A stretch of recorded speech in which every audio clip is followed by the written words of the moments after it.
All right, you are in the chill zone with Cranky and the Van Man. Swagman's unable to join us, but we have a very, very special guest joining us all the way from Casper, Wyoming. This is a guy we've talked about many times on our show, Mr. Steve Vanderheiden. How are you, mate? How are you? Thank you for allowing me to be here. Very good. I'm just going to hit the theme music and then we'll get on with it. Yeah. If it wants. There we go. All right, that'll do. Hey, it turns out I'm actually getting a call right now, so I'm going to hit the old screen share. There we are. Hold on. Swagman's just giving me a ring. Sweet. Go on. What do we got here? Hey, what's going on, man? Yeah, we are using Riverside. Steve, can you hear him on the call? Negative. I cannot. I can hear you. Okay. And All right. Well, there's just like a. Well, yeah. If you wanna switch over to Riverside, Corey, we can organize that quickly. All right. Well, you guys getting there is more important than our recording. But if you can do it, that'd be awesome. All right. Yeah. That's fine, mate. Okay. Talk to you then. Bye. All right. So sorry about that. He's going to join us at some point. Oh, shoot. You're good. Yeah. Yeah. So what were we talking about? Sorry. Oh, That kind of came out of left field. we just got started. Your killer Yeah. music was playing. It's not a bad beat, that one, is it? No, I dig it, man. It is way cool. Apparently a few people like it. Yeah. So, as you did with me, when we spoke the other week, I'm going to do with you. I've got a couple of questions to ask you, get the ball rolling on some conversations.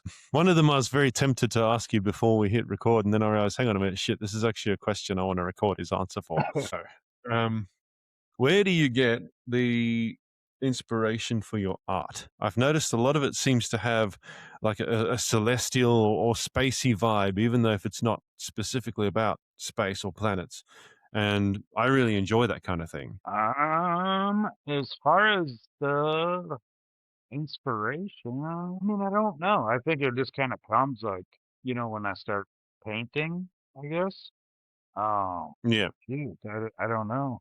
Because it's just kind of one of those, like, however I'm like feeling at the time, maybe. Yes, I don't know. Fair enough. So you kind of just let the mood guide your hand, so to speak. Yeah, yeah. I mean, like with like the landscape stuff, like, Mm. I mean, there's really no like direction, I guess. Mm. As far as like some of the other pieces, you know what I mean? They already have like, you know what I mean? I already have a certain like plan, I guess, for where I'm gonna go. Yeah. Hey, sometimes that's the best inspiration there is. Like you don't necessarily need a muse or anything. You just let your creative juices flow once you got the paper down on the table. Yeah. And I can see that's what you're doing right now as well. Yeah, While we're talking. yeah. I'm trying to. I just started, or I finished this one. Yeah. Yeah, I was gonna say that's got a very Jaws theme to it, and the moon in the background there. That looks pretty cool. Thank you, thank you. Yeah, that's the other thing too. I kind of, I like taking like the pop culture stuff, I guess, and then like adding like landscape with it, you know what I mean? Because we all know the original like Jaws. It's like the shark and the naked chick on there. Right. That's all you need to make a good movie, just a shark and a naked chick. That'll get the people into the theater. That's exactly it. Well, it's interesting you say you let the pop culture inspire you because a lot of your art seems to, I don't know, it makes me think of Warhol a bit. Yep. Andy Warhol. Yeah, I would. Yeah. Yeah, he is a big inspiration. Salvador Dali, he's another one. That's surrealism. David Cho, I really like him just because like he's like started from a bottom. I mean, I guess all artists have, you know what I mean? But I can relate to him more than I can. I guess a Warhol. You know what I mean? I know what you mean. I mean, you look at a lot of artists like Van Gogh, and that most of his like these absolutely classic paintings now were done from an insane asylum, and the guy didn't get famous until about 100 or so years after he died. Yeah, yeah. Yeah. Yeah. But no, what I've noticed with your artworks is that you take ordinary things like you got your fish, you got the shark, you got your cat back there, and you put them into these surreal looking surroundings. Yeah. Yep. Yep. Yeah. Sorry, what were you going to say there? Uh, oh, when we were talking about the Van Gogh thing, so Yeah. I almost wonder now. So are people in love with his story or his painting? Because I'll be honest, yeah, like Mm. that painting, that's kind of, I don't know. I, I don't do that, but the times are different back then. You know what I mean? Yeah, yeah, yeah. So that, you know what I mean? That draws a dangerous question. Is everybody in love with the story or the finger I think everyone was in love with the story because some of these paintings of his you look at and you're like, at least one of my mates could make that. painting? Like he's got that painting of his old room, which, by the way, a couple of years ago, my wife and I went to that Van Gogh Alive thing when it came into Sydney, Mhm. and they had that room set up as um, as almost like a film set. You could walk into it, you could sit on the bed, you could sit on the chair, whatever. And I looked at the actual real life painting and I thought, well, that's probably something a teenager could do. Yeah. Oh, make a painting of my room. Well, that's it. Except the teenager's room would probably have a switch laying on the bed, clothes on the floor, that kind of Yeah. thing. The clothes wouldn't even be on the chair, they'd be on the floor. Yeah. Dirty socks and whatnot. That's it. So Swagman said he'll join us in about 20 minutes. Awesome. Heck yeah. Are we live right now? Yeah, we are Well, live. I mean, like on the social media stuff. I guess I could share it. Yeah, yeah, yeah. Heck yeah. But if there's any point where you need to turn off your camera or your mic, that's fine. I can cover it for a bit. Oh, we should be good. Mabry, she's Mm. they're rocking and rolling on their bike. Man, kids get old quick, don't they? Oh, and older. They do. They certainly do. I can't believe my oldest turned 11 on Thursday. Wow, man. Yeah. That's, that's insane, man. Like to me, she'll always be this knee high to a grasshopper little kid. Oh yeah. And then it's like, wow, yeah, like she's almost as tall as me now, and she's 11. We were chit chatting at the dinner table. Mm. Got he's got the thing that she's doing in school. Did you ever have pen pals? Pen pals? Yeah, yeah, actually we did. Yeah. Not, I didn't have one in Australia, but in South Africa, funnily enough, I had a pen pal in America. Yeah. Hey, if I shoot you my address, man, or vice versa, I'll have Mabry's daughter. They could be pen pals or whatever. But I thought that was really cool that the schools are still actually doing that. You know what I mean? Yeah. I don't know if Australian schools are doing it. Like I said, Yeah. I never went to primary school here. Are your kids in primary school or high school? Crime. I Just think you said regular. Yeah. primary. My oldest Yeah, yeah. is actually 21. Oh, okay. Yeah, she's yeah, Mm. older, but holy moly, I was really into that. So the blue on my phone was Mm. on, and I had my phone in this ear, and this ear was the iPad that I had. I didn't even know I could do that. That's cool. Are those what do they call them? AirPods? Yeah, cheap imitation version, yeah, essentially. Fair enough. It sounds like they have a feature that real life AirPods don't have. Yeah. Hey, cheap is better. It could be. Could very well be. Hey, if it's any consolation, your mic is coming across clear as day. So, Oh, you know, even if they are cheap, they sound bloody good. heck yeah, that's what's up. Yeah. That's what's up. Hmm. See, unlike me, my mic stand actually broke the other day, so I got to hold the mic by hand. Oh, dang, that sucks. Yeah. See? Look here, it's snapped clean off right there. There's that little bit sticking out. There's the stalk that was supposed to go around the bottom of the mic. When we were Just busy. at the thrift store earlier today, I seen there was like a little mic, the arm, and Hmm, hmm. phone right next to it. Like the microphone's just like laying there. Like I looked at Mabry and I'm like, how much you think that microphone actually works? And she's like, probably not. And I'm like, no. Like that poor microphone. You, you, you never know though with thrift stores because sometimes they have some really good quality finds. Yeah, yeah, oh yeah. Some absolute surprises as well. Like my wife, she goes thrift shopping a lot, right? We've actually got a few thrift shops within walking distance of the house. Oh, So we got one down in the actual main town, and then there's one maybe a 40-minute walk from here in the other direction. The one in town only sells clothes, which is perfect because the 2-year-old's always outgrowing stuff. yeah, oh yeah, oh yeah. So my wife goes in there and they'll just be like, you know what, what we're doing today, we're selling um, an entire shopping bag filled with kids' clothes for like $2. It saves so much money. Oh yeah. And then the one further down the road that actually stocks things like electronics. Oh, So sometimes you'll get really lucky in there and you'll come across like an original Super Mario Brothers cartridge or something like that. oh That's what's up. yeah. I was trying to look for like a new uh garage TV because it does Mm, mm. am in there. So Yep. oh, it gets like the air channels, which are good sometimes.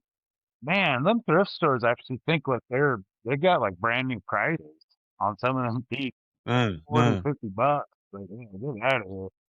Yeah, I'll get that for free. Hey, if you know where to look, you can get a lot of things for free. Very true.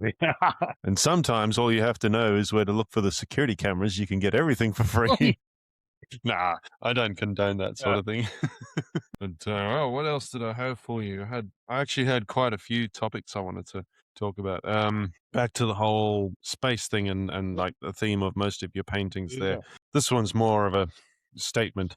Um, Movies like Interstellar and Project Hail Mary and Titan AE, Uh-huh. they've always been amongst my favorite films, right? Because I love that whole floating in space feeling. Okay. Yeah. So, an actual question I wanted to ask you was, why spray paint as a medium? Why did you? I Yeah. because like growing up and stuff, like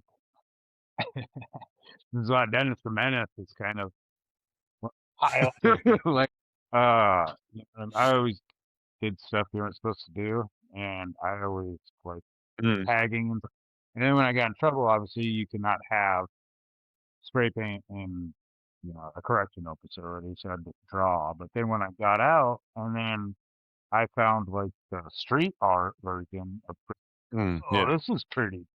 And then just mix them all together. It's pretty rad. That's pretty cool. That's actually something I've noticed about Australia, and I really like about Australia Uh, is street art. If you'll see a bit of street art on the side of a building, and if it actually looks good, the council will leave it there. that's cool.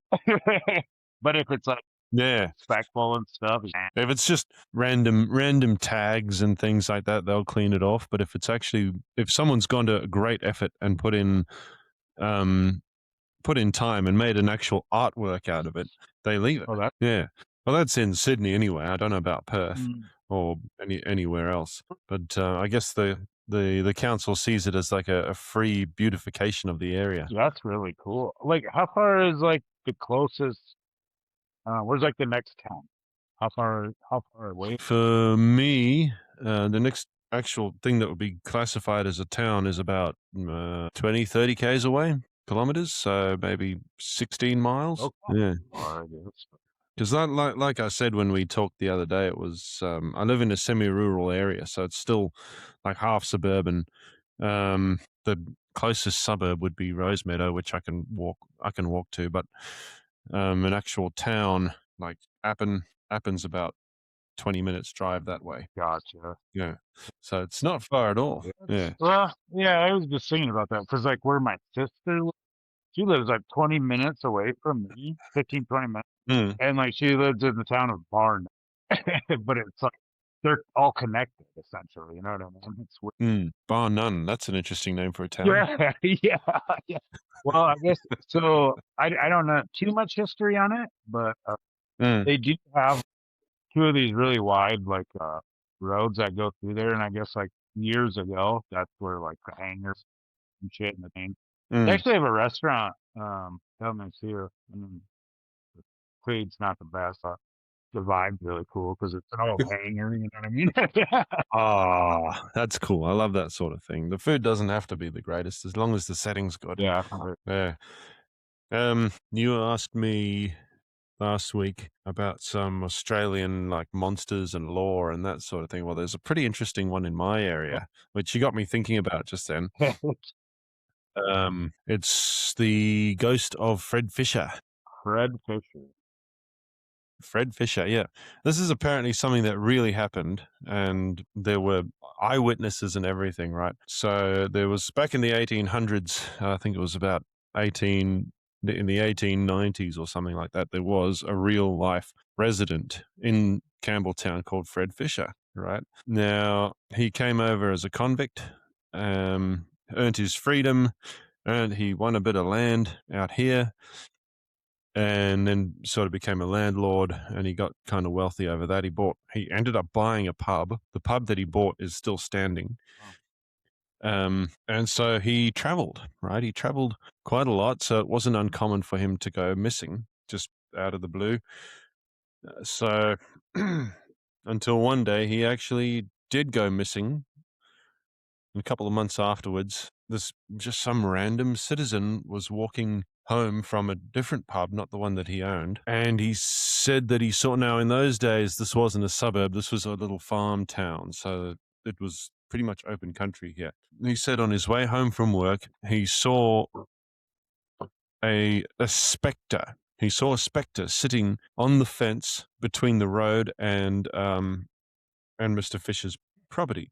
And as he got closer, he saw that the spectre was actually in the form of a human pointing into the field. So there was the ghost of Frederick Fisher. So this guy thought, all right, I'm going to remember this. He ran back to the pub. He rounded himself up a posse, and they came back. By the time they'd come back, obviously the spectre had disappeared, and and they went, right, we're going to go and I think Swagman's trying to join us. There he is. But he said, we're going to go and inspect this field where the spectre was pointing, right? And they found the body of Mr. Fisher laying by the side of the creek that ran through this field. Now, the interesting thing is that creek actually runs past my house now. What the? Who did you murder? So there's an interesting little piece of Australian lore for you. That's very cool. Here's another one. Paramedics will pick up someone that's got a cold, but a baby with a gash in its leg is not a priority. Oh, Yeah. That's pretty crap. So I'm going to introduce you guys. Mr. Swagman, this is Mr. Vanderheiden. Vanderheiden. Hey, get on, mate. Yeah, as you can see, I'm here at the moment. Mm-hmm. Sorry to hear. Boy. I was playing Busbound on the PlayStation, and then next minute he's pulled the whole PlayStation on top of himself. Oh shit! But Sarah's too busy trying to go through my phone or find my phone so she can go through because she thinks Girl's message. So instead of watching the baby, her and her bullshit antics as normal, Girls seem to have with, a girl might have messaged you, that's why your phone went off. No, it was just Ryan sending me a text, but she thought it was a female, so of course, let's find your phone. I could always shave and put some socks under my t-shirt if you want me to. That'd be great. That'd be awesome. But yeah, I thought I'd give you a buzz, let you know that I'm here until we finally find out what's going on. They're still sitting here while they triage someone that's just, I don't know what's going on. I'll call you back. Yeah, no worries. Okay. I'll call you back, mate. All right, you all good? Poor bloke, he's having a hell of a day over there. I remember what I was going to ask you. Do you think we went to the yeah, I think we went to the moon. Man, I've been seeing a bunch of stuff. It's like really making me skeptical. They are, yeah. What are your thoughts on that? I don't know, because it's one of those things too. You know, I'm not personally there, so I'm not witnessing. But here is one that I will say, though. The owner of the Casper Spuds, the baseball team here in town, I did see a video when she was in Texas of it like going up our way. So I mean, that's pretty legit. But I don't know. There's just a bunch of other stuff too. I don't know, man. It's an interesting topic, isn't it? Because it's like, did they or didn't they? You know, we as normal people will never know the Yeah, truth. you know. Oh, No, they weren't. Mm. Some of them weren't. I can't remember if we talked about this or not, but some of them like weren't walking like all messed up. They were walking Yeah. just that was one. Mm, And mm. oh, shoot, I can't remember. I don't know, man. I don't know. It's like you were saying, man. It is difficult to know. I know though, a fair bit of their training seems to go into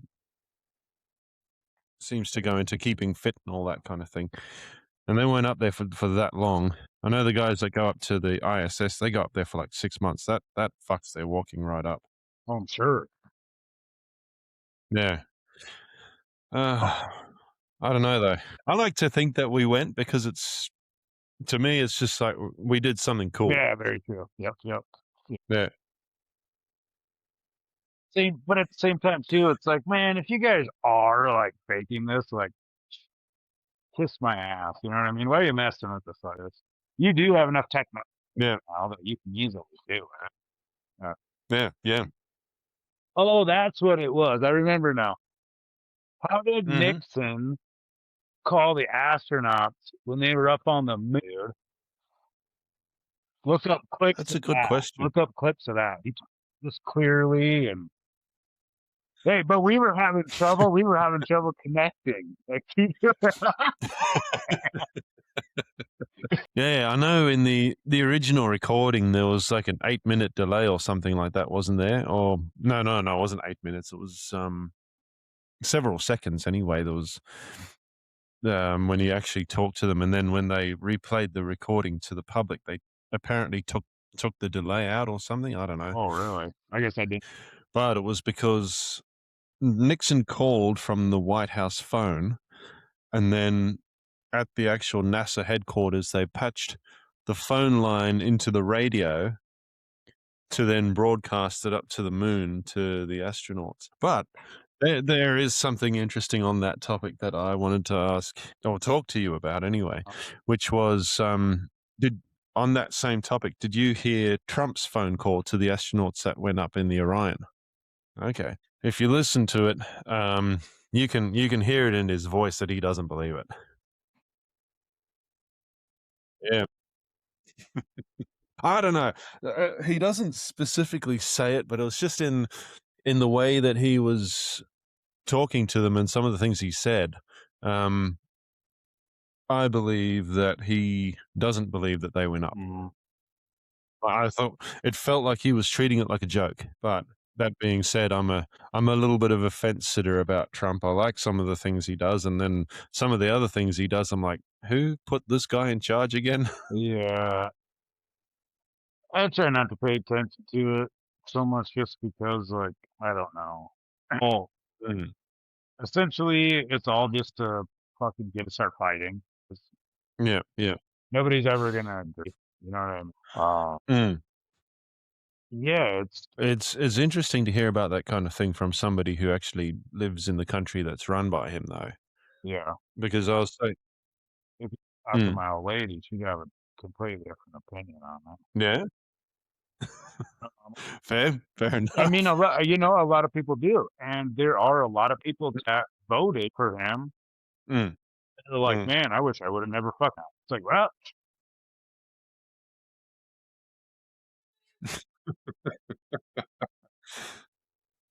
That's fair. I mean, hell, sometimes when we're talking Australian politics, excuse me, and I go, fuck, I'm glad I didn't vote for any of these assholes as well. yeah, yeah. It's like, I was like thinking, like, as far as like all like how the politics and like gun shit, like, man, I didn't mm, actually really hear like knowing about that stuff till like, yeah. uh, when they just like started talking because it was loud. Like, I don't know. Because essentially we just got up and then like you go to school and you go to work. Fucking It was interesting. Where I grew up, as I said, I grew up in South Africa in the 90s. So that was when that whole big changeover was happening. Mandela got out of prison Mm, and he became president during my lifetime. And only a few years before I started at school, he became president, and he was president until what, 1999 or something like that. well, And it was such an a historic occasion that they were teaching it as history in school while he was still president. So as a young South African, it was kind of what's the word? It was almost mandatory to get into politics at that time. I gotcha. Because it was like, wow, we're actually sitting here in the makings of history. Our country's first ever black president after, however many years of turmoil and apartheid and all that. And it's like suddenly all this shit came to an end Yeah. and a regime got overthrown, really. Yeah, I don't know. The That's, other thing too was like, well, deal. What do you think about that? Do you think the government did it? Or do you really, you know what I mean? Like the more shit that comes out and like the more video mm, you see of like people that were in buildings, you know, yeah, yeah. out it's like, well, come on now. Mm. I can I can tell you one thing that I know for sure is that at least one plane flew into the World Trade Center that day because it was broadcast live on TV. The whole world saw the second plane hit, right? I don't know who did it. We will never find out who did it for real, Yeah. or even if there was ever anyone on that plane. Who knows? What was I going to say? For all we know, it could have been a radio controlled plane. Yeah. And yeah, of course it's sad. And I mean, why the World Trade Center of all things? Yeah, exactly. There. And then what was it? The Pentagon too. Yeah, the Pentagon, that was the same day, wasn't it? Or a couple of days apart. Yeah, I can't remember. It was still one Mhm. fucking, well, it's like, I think it might be a fluke. The interesting thing was though, when it happened, I know for America it happened sort of in the middle of the day, but for us Mm, South Africans, I think it occurred at about 9 in the morning. So Crazy. I was at school. Hey? That's crazy because it was like maybe, no bullshit, man. It was probably like 11 o'clock because I was Mm, on third. Yeah, I think I was in the class. yeah, yeah. Actually, not 9 o'clock. It would have been probably midday for us the next day. Either way, we all went off to school thinking it's just going to be an ordinary day. Yeah. Cartoons on TV in the morning, then I went to school, and we didn't have the internet in such a big way as we have now. Like, we didn't have some device in our pockets that was just keeping us up to date with the news Yeah. as smartphones do now. So I'm thinking the whole day at school, I'm like, fuck yeah, get home. I'm going to open a bag of chips. We're going to sit and watch like an hour of Pokemon, and then, going to get on with my homework. I'm really excited for this. I grab my bag of chips when I get home. I go throw myself down on the couch, switch on the TV, and I'm like, oh shit, there's a building collapsing. When did this happen?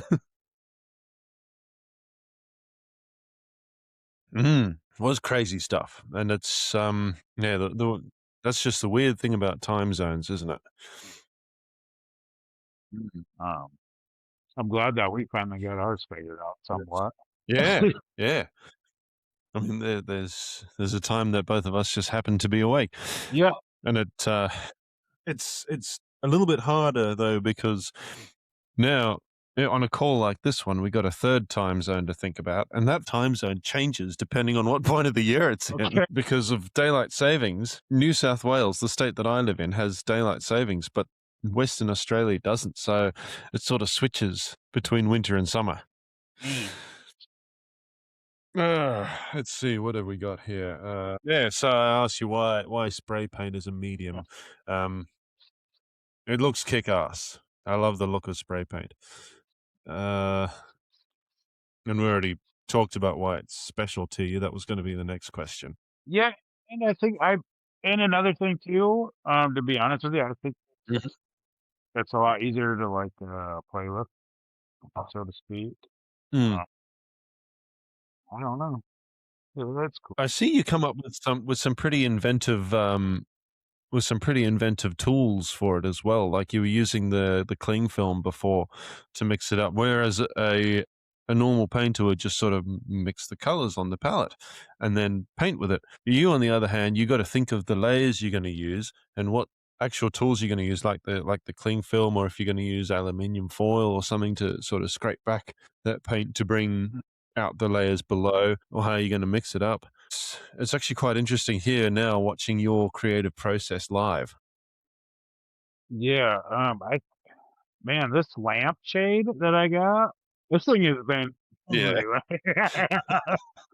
I so it was uh on the it was right around when my wife and I kind of first got together and stuff, and then I Mm. started messing with spray paint more often. There was something on the news with like it was like a benefit for the animal shelter, right?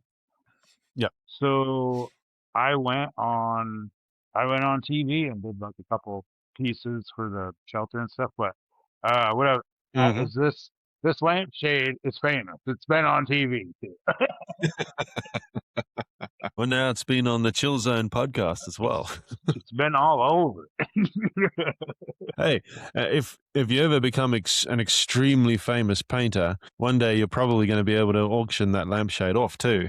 Oh yeah, very true. Yeah. Yeah. You could imagine the gloves too. For those people not watching the video right now, he's spraying the white paint onto his gloves and then flicking it to make the stars. Flicking it onto the. Oh, that looks cool. I like that. And you got the whole solar eclipse look going on there too. That is awesome. Oh, So the 2-year-old came in to hide from mum. Anytime she's in trouble, she comes running to dad to harbor her like some sort of criminal. I'll protect her. well, I ain't no snitch, man. Let's see what else we got here. Which of all the pieces you've painted, which are your favorites and why? I would say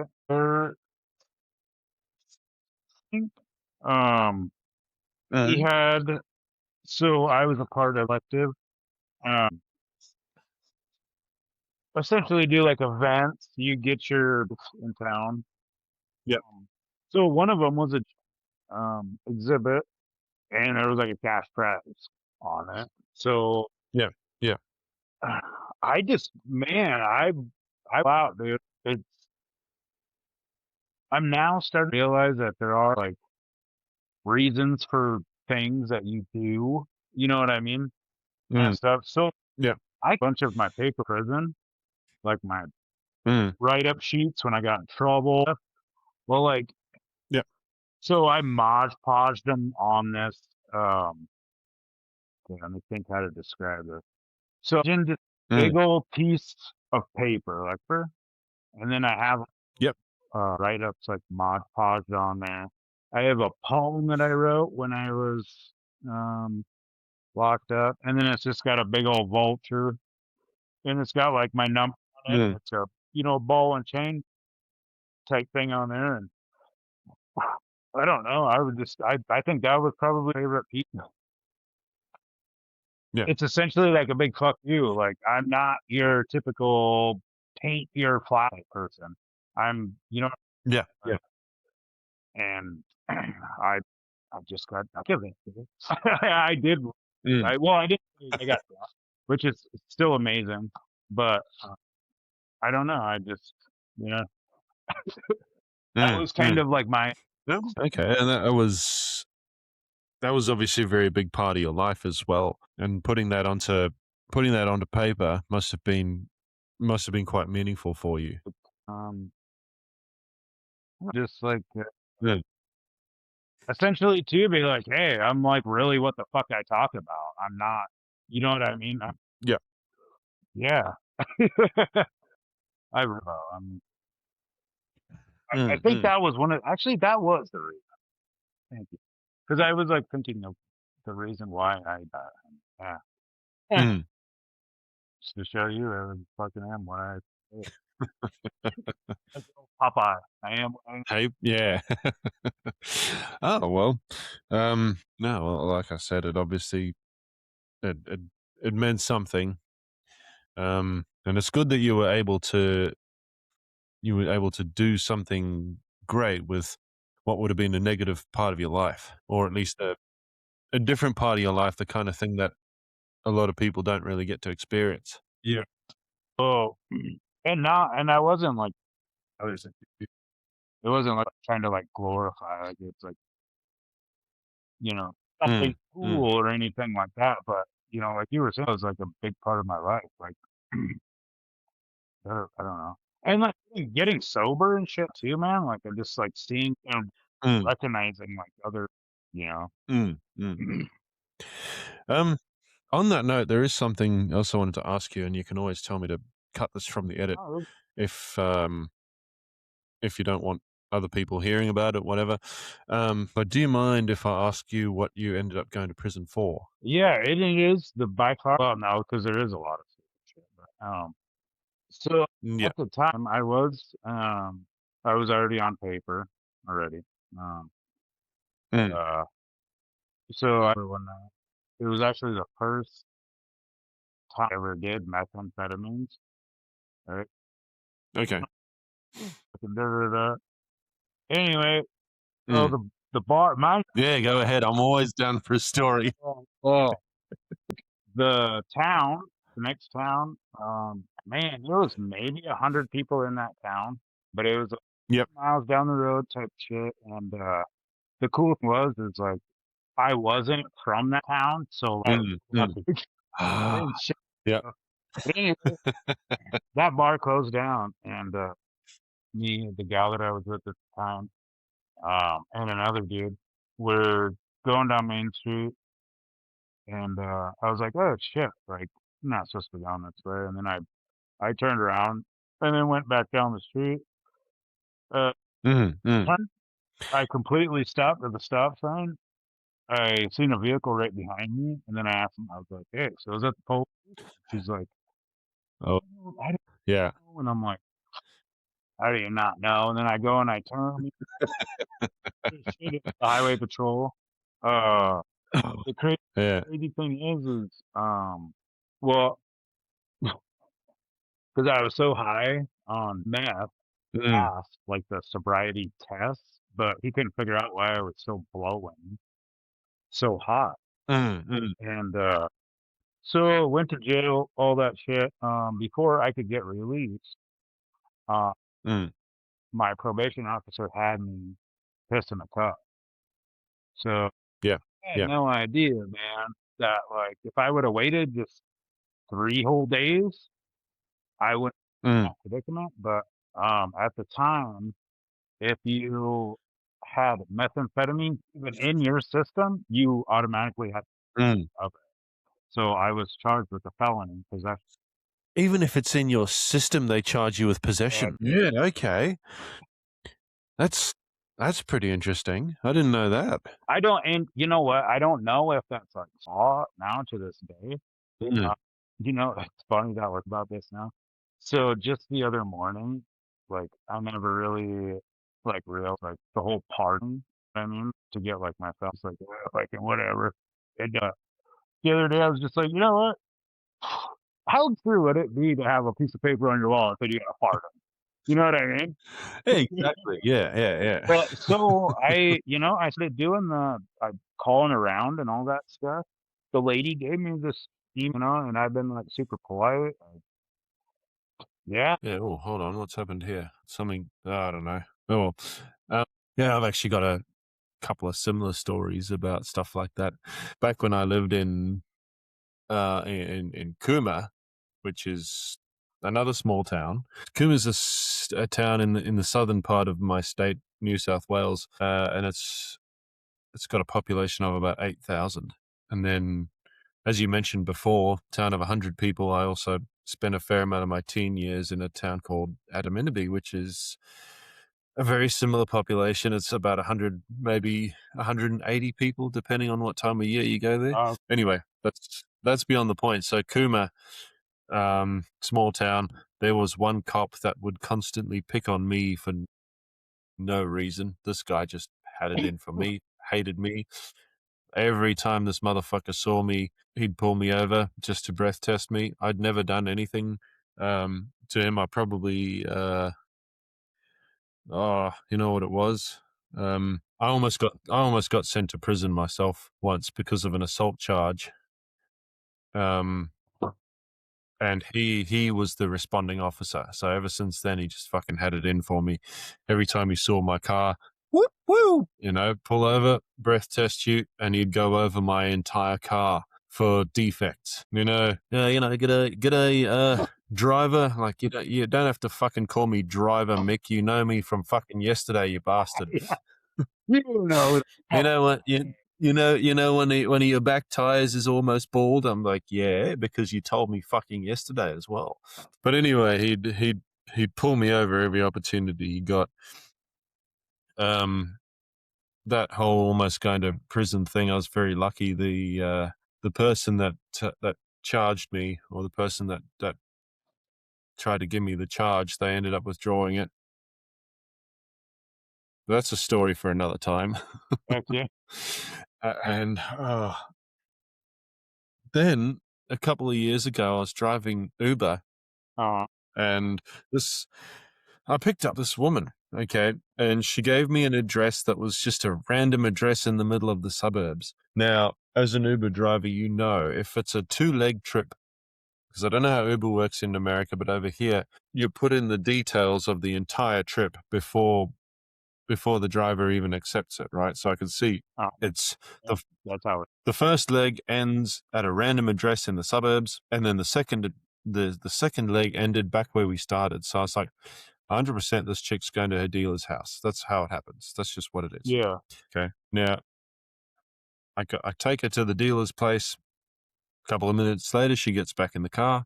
I back out of the driveway. We go around the corner, and the next thing I know, there's an unmarked highway patrol car behind me, lighting me up, right? So I look back at this girl, and I was like, I'm not running from these dudes in a fucking Toyota Corolla, okay? It's not going to happen. Because they were in a fully blown, what was it, Chevy Camaro or something, brand new one. I'm like, a Toyota Corolla's not outrunning that. So they light me up, and I'm like, I turn to this girl and I go, you know what they're pulling us over for? Whatever you do, don't lie. Because she started to get nervous. She's obviously never dealt with the police before. Like, don't lie to them, because it's just going to make it worse. So the officer gets out of the car. His partner comes up to the other window, and they had a third girl who came up to the back door, and they the leading officer goes, now, what was your business at that house, driver? Oh, no. What he said was, if we've pulled you over for a random breath test, okay? And I was like, no, you haven't. No, you haven't. But anyway, go ahead. And he goes, just out of interest, what was your business at that house? Oh, that was cool. And I was like, listen, mate, I'm just an Uber driver. I don't know what was going on. My passenger was the one who dealt with him. As far as I know, she was just visiting her uncle or something like that, whatever. I have no idea what was going on here. So they got this lady out of the car, and again asked her the same question, what was your business there? And she goes, oh, nothing. I didn't go there for any real reason. And then the cop asked, did you buy anything from him? And she says, no.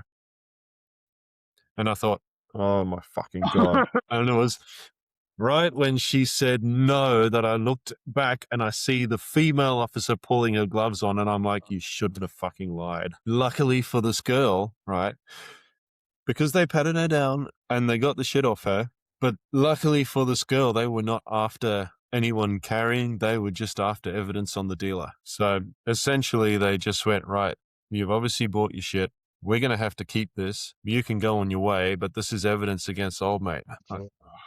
Yeah, get back in the car and just get out of here. You're leaving here empty-handed today.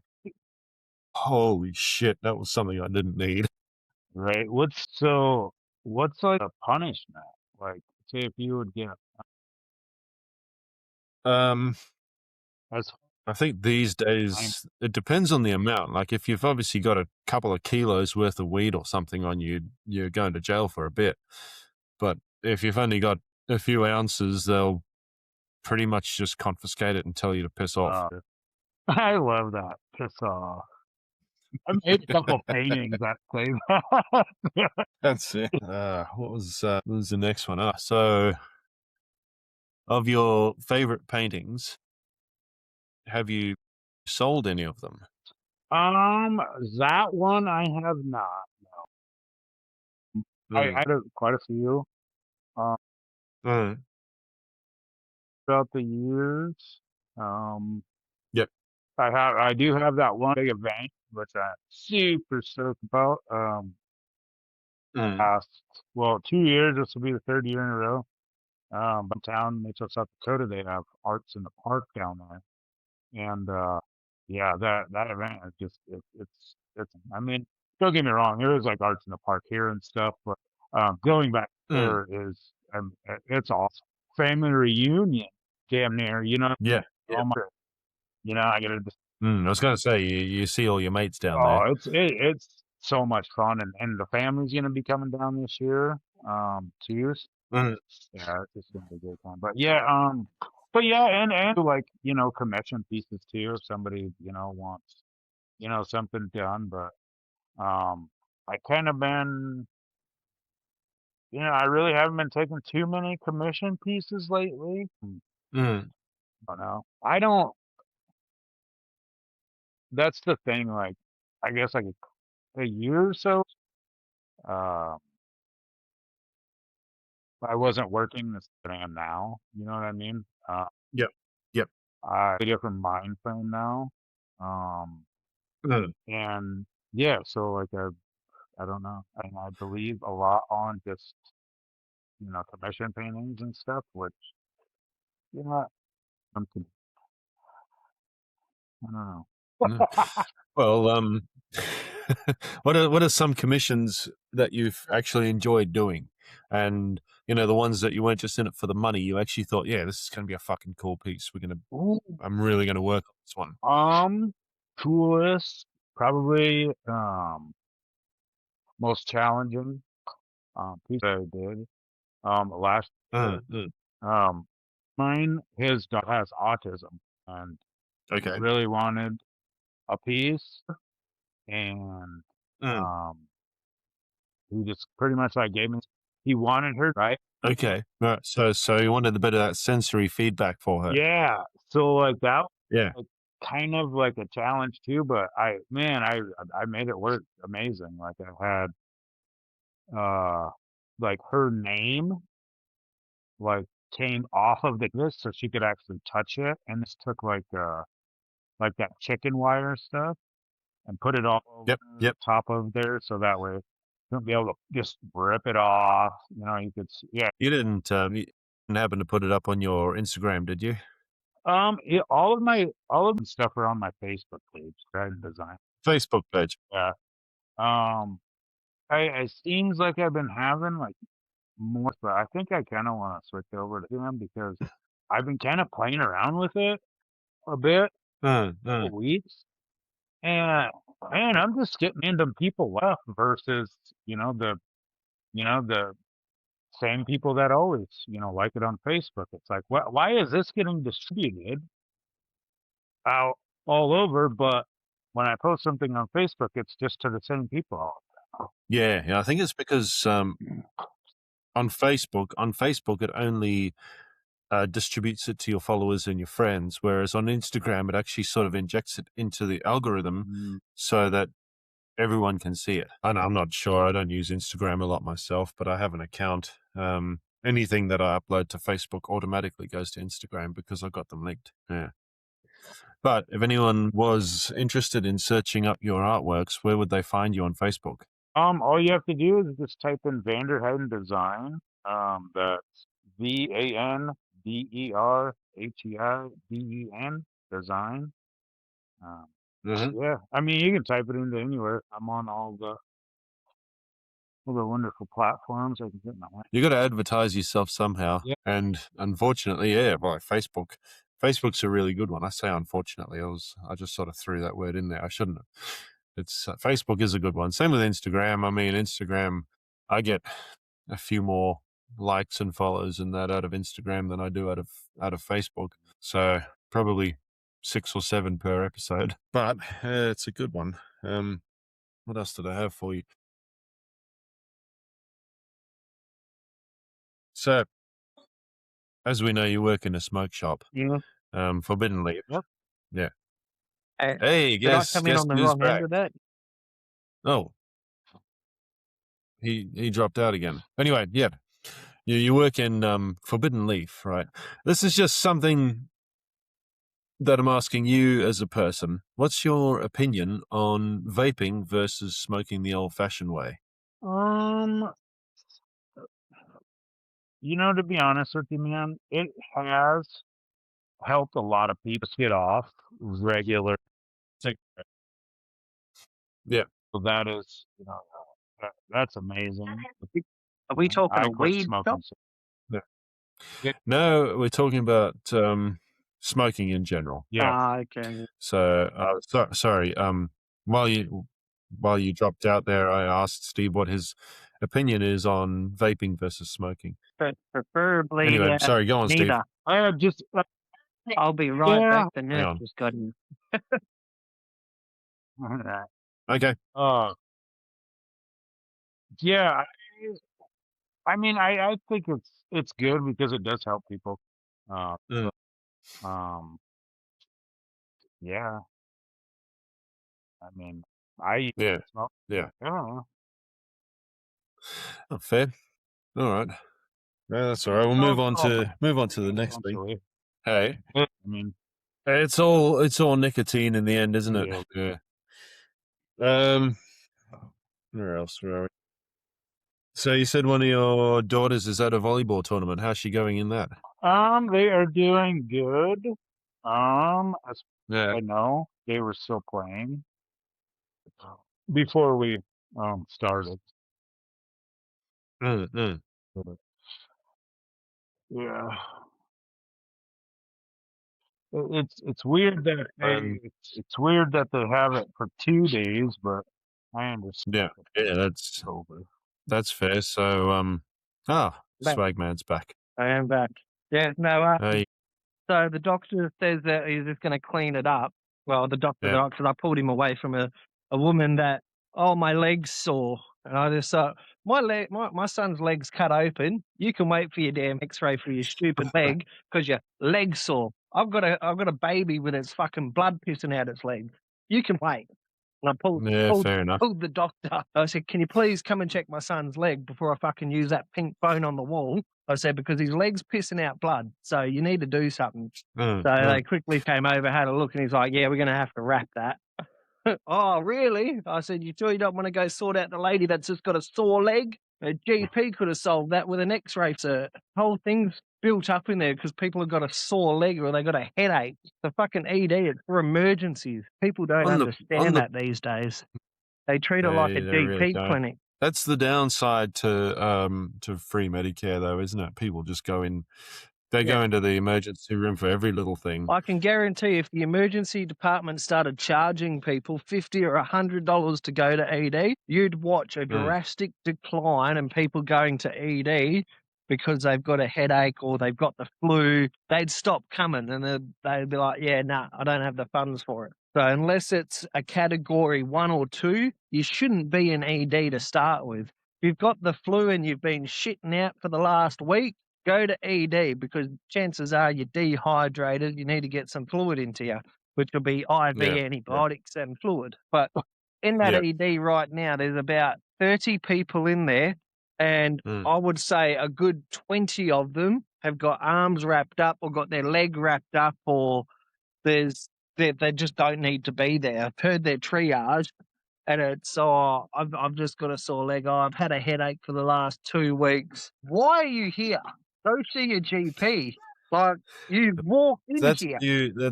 that's you speaking as somebody whose wife is a nurse too. Oh no, what does she do? She's general manager, isn't She's she? a team lead, HIMS manager of like 72 to 80 staff. Yeah, fair enough. So it's just, I don't. What's it like over there in America? Do people just go to ED over anything, or is it pretty like full on over there? I think, well, they're cutting down because obviously, you have to have insurance. Oh yeah, right. You've got to have insurance over there to see an emergency doctor, eh? So that always blew my mind. So if you're like pissing out blood or severely unwell, then yeah, go to ED. But I only come here if need be. Like if I'm completely dehydrated and I've been tracking it, if I know that my body's about to shut down, I'll call the ambulance and have them bring me in. Yeah. But literally the people that are in there at the moment are sitting there with their arms like this. It's like, okay, your arm's probably fractured. Go see your GP and go to GP. There is nothing ED can do on a Sunday that you're not already doing. They're going to confirm your arm's broken, keep it in that sling for 2 weeks, go see your GP. Yeah, pretty much. Jesus Christ. Like, it's just, even the paramedics are just like, this is insane. He goes, they said, we've never seen it this busy on a Sunday. And it's mainly kids with arms in slings because they've hurt themselves at sport. Something that really could have been solved on the field or something like that. Yeah, on the field or at a GP clinic. It's just, look, parents just get overworked and they're just like, yeah, nah, fucking, we need to take him to hospital. It's just like, enough's enough. A lady who would be like 45 goes, oh, I broke the tibia of my foot the other week, so now I'm worried about the other side because I can't feel my toes. And the doctor touched her toes and she started moving her toes. And he goes, your leg's fine. And he goes, sit there and wait. And I said, you realise my son's leg's pissing out blood, you're here over your fucking foot? I said, it's people like you that are clogging up our system and we can't get proper care because of idiots like you. I said, you've got the flu, you got something wrong with you, stay home and go see your GP. These guys at ED are here to save your life, not because you've got a fucking headache and got the flu. Well, if you are dying, you need to be seen by a doctor. If you've been unwell for a week or two, you need to see a doctor. If your piss is so dark yellow that you can't hydrate yourself with 6 liters of water, go to ED and say, hey, I've tried to hydrate myself, I can't. Go to ED. Oh my God, these people in here driving me nuts. Is this a good time to plug the Aussie Pal? Yeah, this is a good time. And stay tuned for Aussie Pal, where you can get all your hydration from your 2-liter bottles. Now come in fun size of 1 liter. Hey, this one here is the 1 liter. There you go, fun size. But what are you painting for me there, Harden? Painting. It looks bloody good. It's been good to watch his creative process this morning. I've really been enjoying it. That's insane. Look at it. Is that your whole garage just painting? What's that? Your whole garage just looks like it's full of paintings. Pretty much. Yeah. So what's the go with 3-wheel bicycle? Is that still going? Yeah. I mean, it's kind of just essentially just dying out, to be honest. Yeah. I kind of want to. I'm not going to quit podcasting completely. So I'm going to keep doing that shit. Well, Ben. Holy shit. Yeah. So you've been doing it a while. Yeah, I think it kind of, just with everything that was going on, it lost its momentum. Yeah. With everything that's been going on over there with you guys, you've got a president that does good shit, and he takes 100 steps forwards, and then he just does something drastic and takes 2,000 steps backwards. Like I'm glad even you say that, Swagman, because I'll say this, amongst the 3 of us, you're probably the biggest Trump supporter in the room. I know, like in some of the shit he does, he's great. Like, he does some good shit, but then he just does shit like start a war, for instance, and fuck up the whole world, and then tells the world, well, you know what, yeah, we started the war, but fuck it, you deal with it, you get your own oil, to the point that it's literally crippling Australia over the actions that he took. Had he not got involved, none of this would have been happening to start with. You know, like it mind boggles of the shit he creates, and then tells people, "Fuck it, you deal with it." Oh, did you see that he almost? Yeah, Yeah. assassinated. Yeah. I'm just wondering who he paid. I'm just wondering how much they got paid for it. The thing that I think is really funny is like when you sit there and you like watch the footage and stuff like that, but like where they actually got the president out.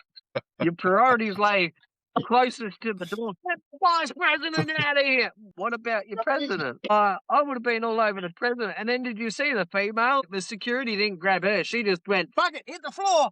I must have watched it 10 times just watching her hit the floor because security wouldn't even grab her. She just hit the floor going, I'm not getting shot. And then you've got all the other coppers sitting there. They see him running. You see the dog handler just pull the dog out from the door and then just watch what's going on. Well, yeah. Release your dog. Like, go get him. Like, nah, let's just pull the dog back and we'll just watch this bloke run down the hallway. I don't know if this bloke got shot or not because I haven't actually gone and looked at the story. I've just seen the video. Yeah. So, but you got all the coppers that drew their guns, and not one of them, I don't think, fired a gun because I didn't see any shots or anything going off. But it's just mind-boggling that a bloke can run through there with a rifle, and not one of them thought, "Hey, better grab this bloke running." Just let him run all the way to the conference room before we get to him. Obviously, I think the doors must have been locked. I think that's what fucked him up. That's how he got caught. I think the doors would have been locked. At least put one in his leg or something so he can't run. Mate, but no. the minute I would have been already... See, the thing with me already doing security for 5 years, I would have already... The security gates are down. I would have already been on alert, making sure no one's coming running and just staying aware. But this officer's just fucking eyes down. Let's do this, let's do that. Instead of keeping an eye on both ends of what's going on, like he should have been, especially the other officers. No thought of, hey, let's also watch the door to make sure no one runs through while this is down. Yeah. Everybody, let's all look at the one item and not on anything else. Oh, there's a bloke running with a gun. Chase him. That's it. I did have a couple more things I noted down that I wanted to speak to Steve about. One of them being another massive thing that's happened between America and the rest of the world is King Charles's visit. What's your opinion on that, Steve? See, the thing with King Charles as well, it's like he's just a regular bloke now, and I don't think that's sunk into his head yet. That it's no longer that the king has power. It is you're just the head of state, and the Prime Minister might come and talk to you when he needs something over there in the UK, or he might not. You're just a everyday Joe that got lucky to be in a castle. Yeah. No longer the day where the king and queen get to rule the earth. It's been there a long time. People hold respect for you in that book. And unfortunately, you get all their tax money, which is why the UK is still broke. So it mind boggles me how he goes on these tours and presidents and prime ministers are all like, "Oh, the king is coming outside. Who gives a fuck? What's he done for me?" Yeah. What has he done for Biden, Vanderheiden? Has he fought any of his paintings? No. No. What's the president going to do? Ask him for money? The president's got money. Yeah. Like, not only his own personal wealth, but also the whole of America's wealth. So, what can the king offer? I just thought it was an ironic thing to do, right? Because he came over to celebrate the 250th anniversary of the signing of the Declaration of Independence. And I thought, wasn't this the Declaration of Independence of America from England? Or are you coming over to celebrate losing America? Or what? Like, what's happening there? I just thought that was a bit of a strange thing to do. Yeah. I heard also that one of the reasons why they were taking out of school that way. Yeah. That's quite possible. I'm just glad that it's our generation is probably one of the last ones that ever learnt how to read cursive. Yeah, cursive, how to read cursive, how to learn Roman numerals. Like this new generation that are coming through now, they can't function without an iPad. And No, they can't. you mention what dial-up is, or get a rotary phone, and they're like, "What's this?" You're just like, "Wow." You show them a fax machine, and they're like, "Where's the internet button?" Like, what is this? Are you serious? Yeah, nah. The generation that's coming through now, the government over here, and it's probably the same in America, they've made it the rules so easy to bend that you can't get into shit unless you're above the age of 14. You ain't going to jail. And they stupidly came out. This is what happened over here, Steve. They stupidly came out and told people that, hey, we can't do anything under the age of 14. So go nuts. You may as well have come out and said, hey, come rob my house because you won't be charged. And if you're charged, you'll get a slap on the wrist and see you later. You get to do it again. Yeah. Well, that's how messed up our country's got, that they came out to tell people, well, there's not much we can do. Justice system won't do anything unless they're over the age of 14. Why would you tell people that? What? It's over here it's 8, and then you get tried. Well, 18. Yeah. See that? I think they need to reintroduce juvie and lower the age gap to the age of 13. I think it's got to the point now, if you're at 13 and you're breaking into houses and cars, well, you deserve to be locked up like a photo. Yeah. You should know right from wrong now. You're not 12, you're not 11, you're not 10. You know better now. You're 13, you fuck up, you go to juvie. But they've got this mentality of, I can keep fucking up, I'll just get a slap on the wrist. So it ain't going to matter to me. And we just had break-ins in our street last night. Like, and we're in a private estate area that's newly built. But of course, everyone knows they can't get into shit, so they're going to keep doing it. Yeah. Well, I seem to recall Steve saying he only had about an hour to chat. I'm gonna. Okay. Sure. Oh, We are, 100%. yeah. Hey, if you're free every Sunday. Your Saturday, our Sunday. What's it like living in the past? Can you give me some lotto numbers? Or... Right? I'll tell you what. We'll share the. Yeah. Well, I'll tell you what the winning dog horses are going to be, and you give me the lotto numbers.